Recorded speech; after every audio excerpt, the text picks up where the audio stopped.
Great Demon King, Chapter 33, A Small Magic Trial.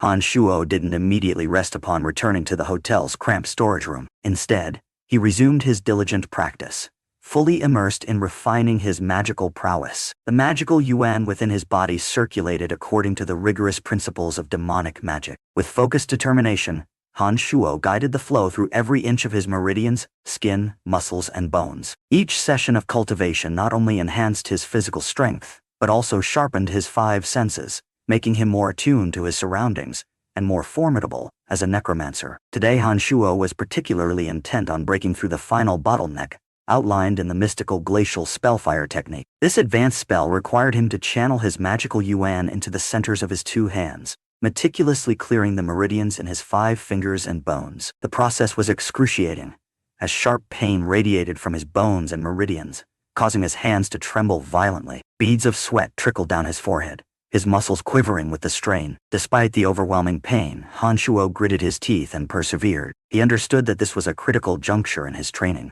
Only by pushing through the searing agony could he unlock the full potential of the Glacial Mystical Spellfire. He reminded himself that pain was not an enemy, but a catalyst, a necessary force to forge his body and spirit into something stronger and more resilient. Minutes stretched into what felt like an eternity, as the magical yuan relentlessly attacked the bones in his 5 fingers. Han Shuo sat cross-legged, every pore of his skin drenched in sweat, veins bulging and pounding visibly on his temples. His previously serene expression had twisted into one of sheer determination and a hint of malevolence, giving him an almost ghastly appearance. Just when he felt his strength waning and the pain threatening to overwhelm him, he couldn't bear it any longer. With a guttural roar, he flapped his hands wildly, causing the items tied to his arms, wooden sticks meant for tent structures, to strike the ground with a series of sharp, rhythmic pa sounds. 10 crisp pops resonated from his fingers, as Han Shuo felt a surge of energy flow smoothly into them,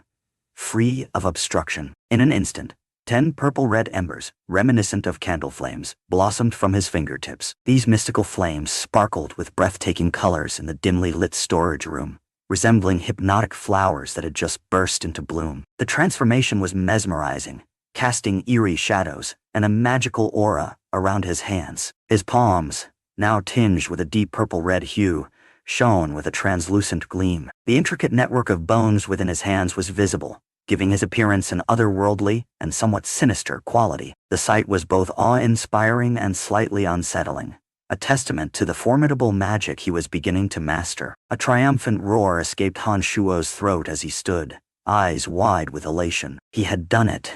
He had successfully practiced a Glacial Mystical Spellfire. Although the spell's full power was yet to be realized due to his still developing reserves of magical yuan, this accomplishment marked a significant milestone. He was no longer just an ordinary person. He was a necromancer with tangible magical abilities. The Glacial Mystical Spellfire was a dual-edged spell.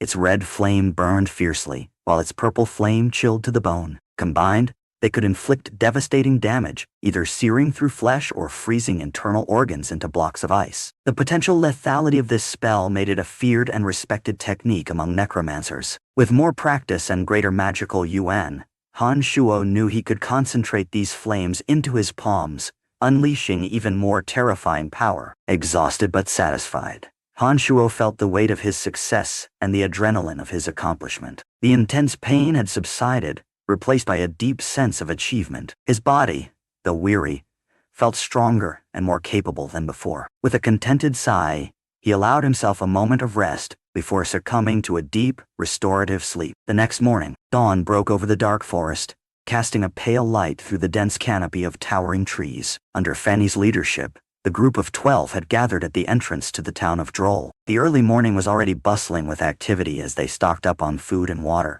piling the necessary supplies onto Han Shuo's shoulders. "Why weren't you resting, Brian?" Lisa asked in a low voice as she attached a leather water skin to him. Her tone was laced with suspicion, her eyes narrowing slightly as she observed him. Han Shuo glanced over at Fanny, who was busy reminding some students to stay vigilant. He decided to keep his voice equally low and composed. "Nothing much. Master Fanny wanted to test some necromancy magic, and used me as a subject." Lisa's eyes flashed with skepticism.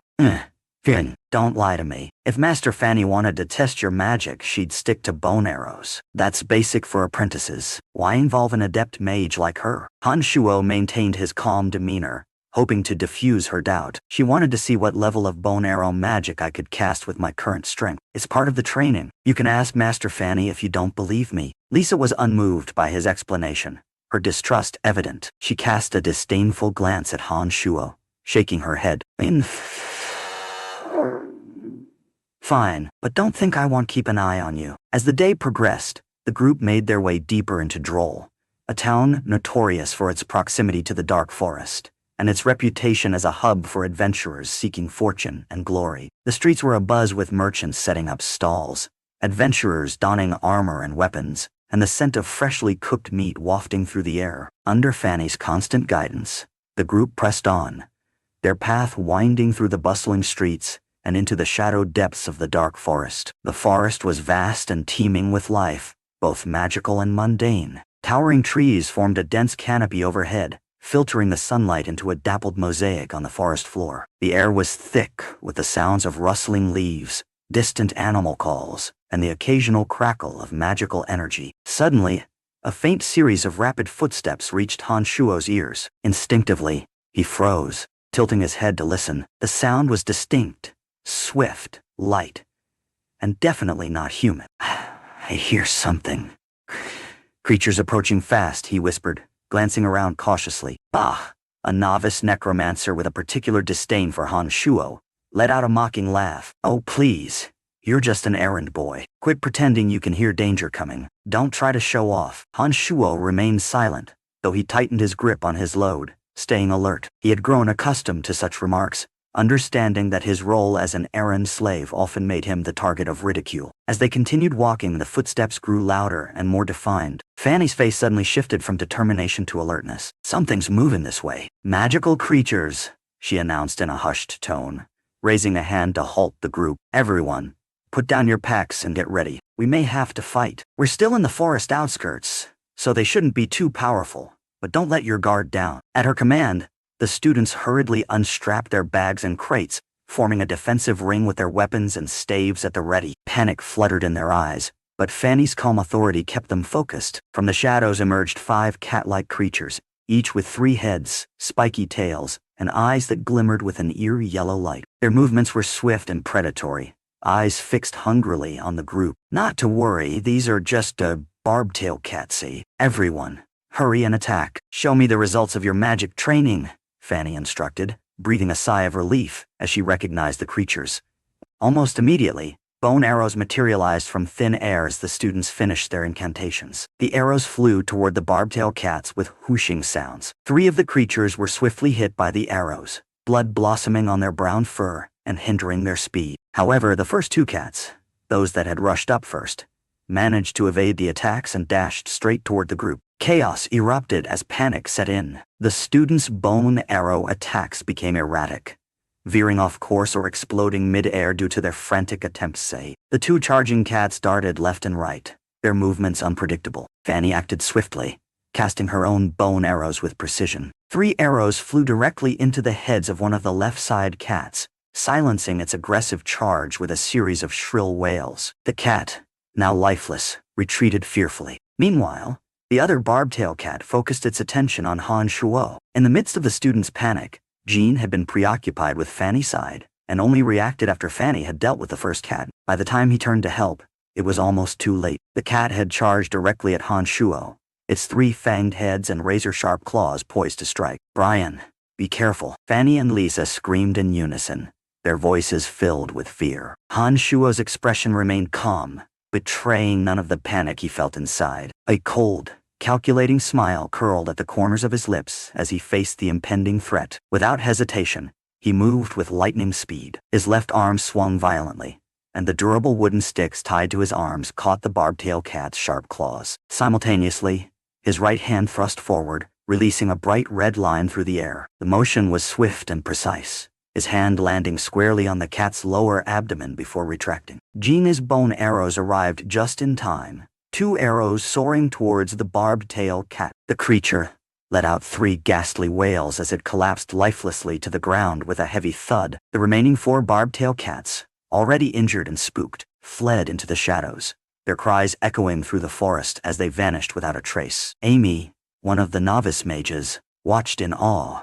Done. Master Genie's bow and arrows are so strong they killed that barbed-tail cat in a flash. The ones we and Master Fanny shot only injured them and weren't nearly as powerful, she exclaimed softly, glancing at Jean with newfound respect. The other students echoed her astonishment, and even Fanny looked at Jean with a mixture of surprise and admiration. Bow and arrow is just a basic attack magic. You were able to kill a barbed-tail cat immediately with this magic. This is truly amazing. Jean's expression was initially one of confusion, but as Fanny voiced her praise, a confident smile spread across his face. He nodded faintly at everyone, a hint of pride in his eyes. Lisa, still skeptical and protective of Han Shuo, addressed him directly. Brian, when you slashed at the cat with your right hand just now, why did I see a red line slash through the air? What's going on? Although Master Jean killed the cat, it seemed like you were the one who disrupted its balance, right? Bah!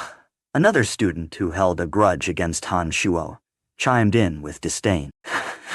Don't think nonsense, Lisa. Brian merely hit the cat once, but his hit didn't have much effect. What harm could he possibly bring to the barbed-tail cat with his errand slave strength? Han Shuo smiled innocently, maintaining his composed facade. The other students, having witnessed the same events, looked at him with confusion and uncertainty. To them, Han Shuo was still just an errand slave who couldn't possibly have such strength or magical prowess. Fanny, however, saw something different. She approached Han Shuo, her eyes gleaming with curiosity and newfound respect. Brian, that was impressive. It's clear you have potential. Let's keep practicing so you can harness your abilities more effectively. Her words were met with mixed reactions. Some students began to see Han Shuo in a new light, while others remained skeptical. Regardless, Han Shuo felt a surge of pride and determination. This was just the beginning of his journey, and he was eager to prove himself further. All right, everyone, let's move out, Fanny commanded, signaling the group to continue their trek deeper into the dark forest. There's more to explore,